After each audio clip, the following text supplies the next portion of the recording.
السلام عليكم ورحمة الله وبركاته، اخواتي وحبايبي، عاملين ايه الاخبار؟ وحشتوني جدا جدا جدا. اهلا بيكم في قناة برنامج كرة اون تايم. خالد كمال معاكم. النهارده هنتكلم في مواضيع كده مهمة، مش هطول عليكم يعني. اول موضوع هنتكلم فيه الا وهو نادي الزمالك، واخبار نادي الزمالك، ومشاكل نادي الزمالك. ما تزال مشكلة أزمة قيد أحمد بالحاج والنصر المنسي ومحمود شبانة ما تزال قائمة، نظرا لتعنت اتحاد الكرة المصري في تأييد اللعيبة، عشان داخل في حالة عند مع نادي الزمالك، أو داخل في حالة عند مع رئيس نادي الزمالك المستشار مرتضى منصور. في البداية، رئيس نادي الزمالك داخل في خلافات مع مصر كلها، وكلنا عارفين تجاوزات رئيس نادي الزمالك، وكلنا عارفين إن رئيس نادي الزمالك عامل مشاكل مع الناس كلها وبيشتم الناس كلها وحاطط النادي يعني في مشاكل مع الناس كلها. طيب، دلوقتي انا لما تصرفات رئيس نادي الزمالك تأثر على النادي نفسه، نادي الزمالك ماله؟ نادي الزمالك ذنبه ايه؟ نادي الزمالك دافع مبالغ في الثلاث صفقات اللي المفروض يأيدهم عشان يلعبوا الماتش الجاي. مصير ايه الفلوس دي؟ مصير ايه ان انا دافع في ناصر منسي 20 مليون جنيه، ودافع في احمد بالحاج اعاره، دافع فوق ال7 مليون جنيه، ومحمود شبانه دافع مليون جنيه لسموحه عشان قطعت اعاره، ودلوقتي اتحاد الكوره داخل في عند مع نادي الزمالك ان هو مش عايز يأيد اللعيبه دي لما ياخد الفلوس. فيعني انت بتعند مع مين؟ اتحاد الكوره بيعند مع مين؟ بتعند مع نادي الزمالك؟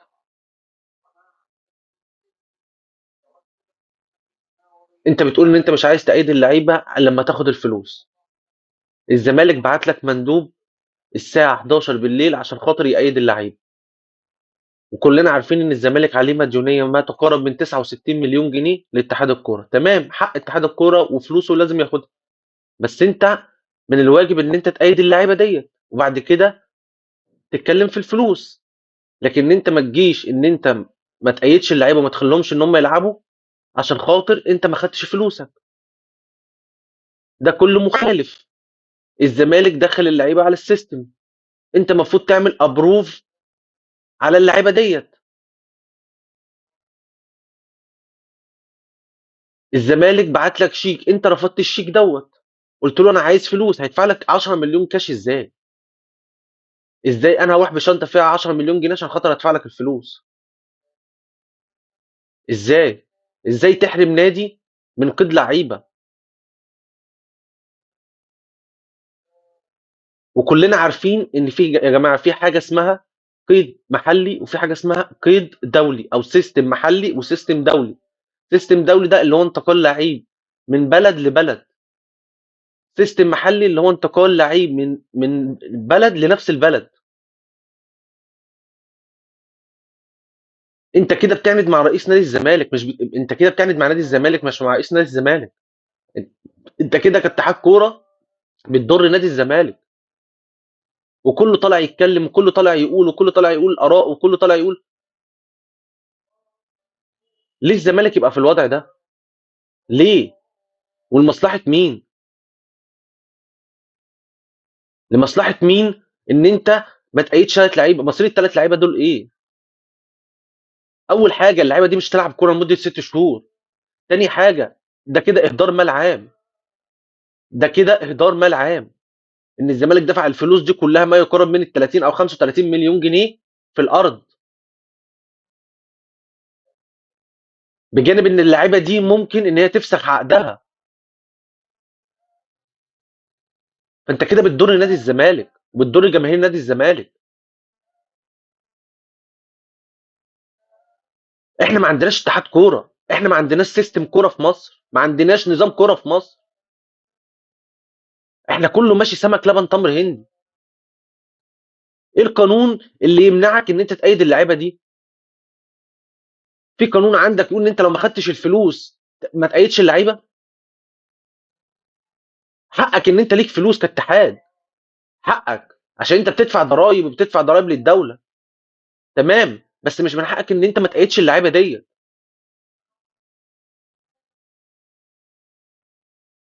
مش من حقك ان انت ما تأيدش اللعيبه دي. انت داخل في عند مع رئيس نادي الزمالك. ده بالنسبه لاتحاد الكوره. بالنسبه بقى لرئيس نادي الزمالك مرتضى منصور، انت شفت وصلت النادي بينا لفين؟ وعمال طالع على قناه الزمالك تقول المفروض الجماهير تدعم نادي الزمالك، مش تشتمنا، مش تشتمك. ما هو مين رئيس نادي الزمالك؟ ما هو حضرتك. ما هو حضرتك بتصرفاتك ديت انت بتحط النادي في الوضع ده. بتصرفاتك ديت انت خليت الناس كلها ضدك، على طول تغلط في الام وعلى طول تغلط في اي حد يقول رايه. من حق اي واحد ان هو يتكلم في رايه، من اي واحد، من اي حق حد، من اي حق، يعني اي واحد من حقه ان هو يقول رايه، حتى لو مختلف معاك تحترمه.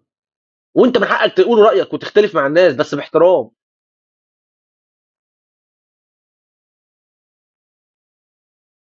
حضرتك عملت حاجات للنادي ماشي، انت من حق، يعني واجب عليك كرئيس نادي ان انت تعمل حاجه للنادي، مش تفضل وتكرر من حضرتك يعني.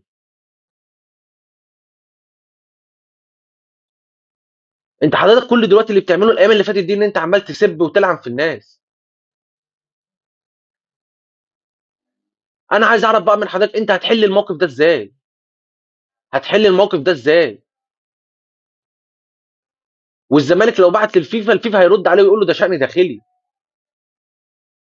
ده شأن داخلي.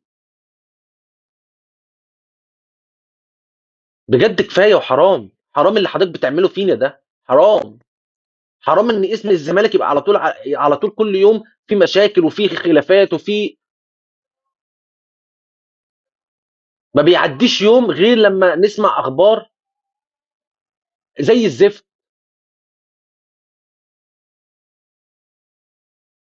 دي تاني نقطه. تالت نقطه بقى عوده فيريرا، اللي انا قلت لكم هتكلم فيها في الفيديو اللي فات، وهتكلم معاكم فيها دلوقتي.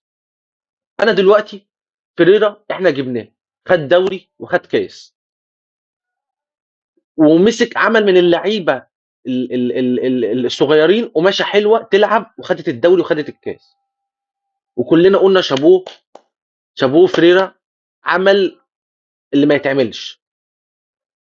جه غربل الفرقه وعمل فرقه وخلى الفرقه تمسك نفسها، وخلى الفرقه تصدق نفسها، وخدنا الدوري وخدنا الكاس. جه بدايه الموسم ده، من بدايه الموسم ده والاداء في النازل. انت في ماتشات بتكسب بس الاداء مش كويس، بتكسب بالعافيه، بتكسب بعشوائيه. حضرتك مدرب كبير، حضرتك مدرب فاهم، وكلنا عارفين كده، وكلنا بنحبك وكلنا بندعمك. بس في حاجات حضرتك انت بتعند فيها، كمدير فني انت بتعند. يعني حضرتك انت، عبد الشافي لما لعب في مكانه الدنيا اختلفت مع الزمالك في ماتش الفيوتشر. عبد الشافي كان احسن واحد في الماتش.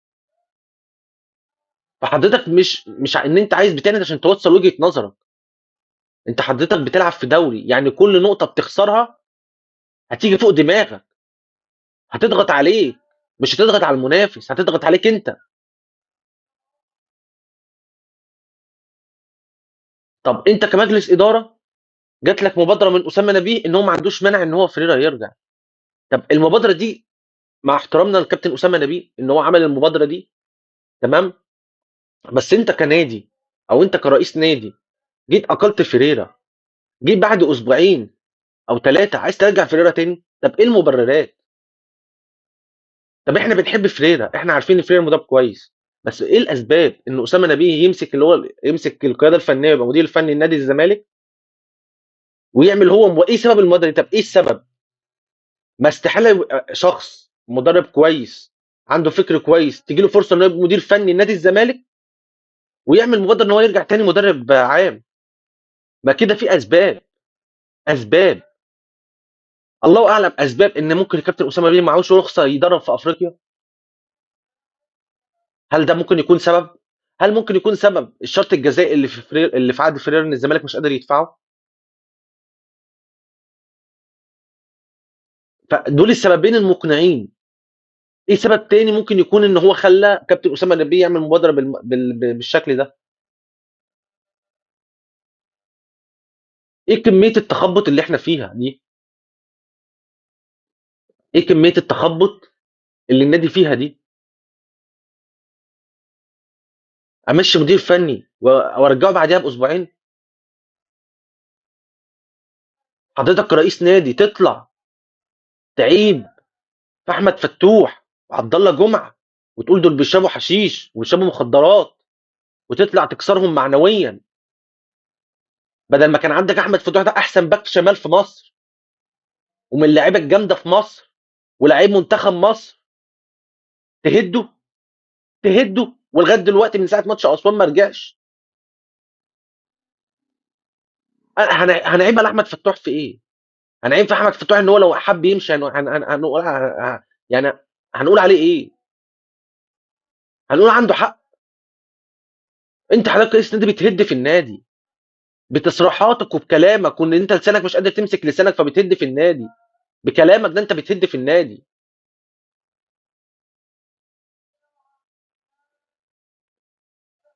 بصفقه طالع تقول انا ولادي مش شغالين عند حد. حضرتك انت طالما قبلت ان انت تشتغل رئيس تبقى رئيس النادي وابنك امين يبقى مشرف عام على الكوره، فانت تتحمل اي نقد، تتحمل اي انتقادات. فين كابتن امين مرتضى منصور من ده صفقه القندوسي؟ ما هو اللي مسؤول عن المفاوضات ان الاهلي يخش في اخر 24 ساعه ويخطف منك الصفقه.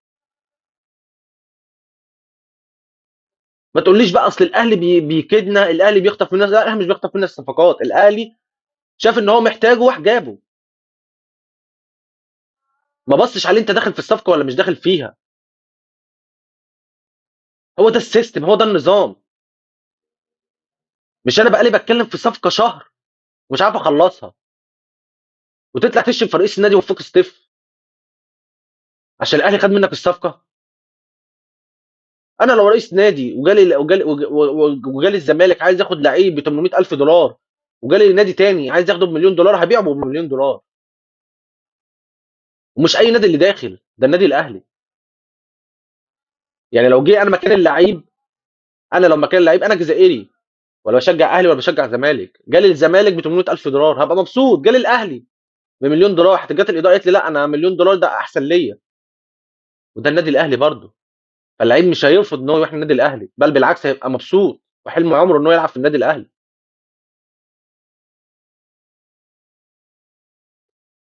انت حضرتك بكلامك وتصرفاتك ولسانك خليت الاعلاميين كلهم تتريق على نادي الزمالك، خليت الاعلاميين كلهم تتكلم على نادي الزمالك،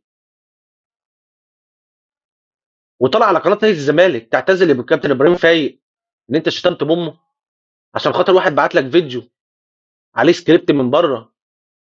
ابراهيم فايق واخد مرتضى منصور غسيل ومكوى. طب تحقق من الموضوع ده، ربنا بيقول لك ان بعض الظن اسم. تحرى من الموضوع قبل ما تطلع تشتم واحد بامه.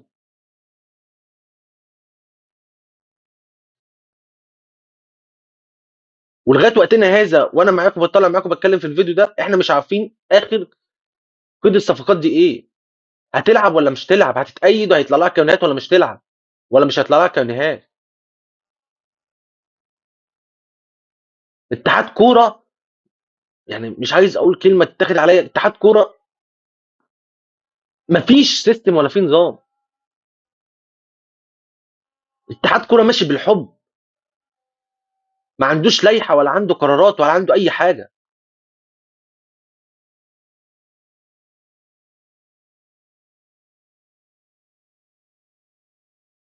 بجد الواحد مش عارف يقول ايه بجد يعني.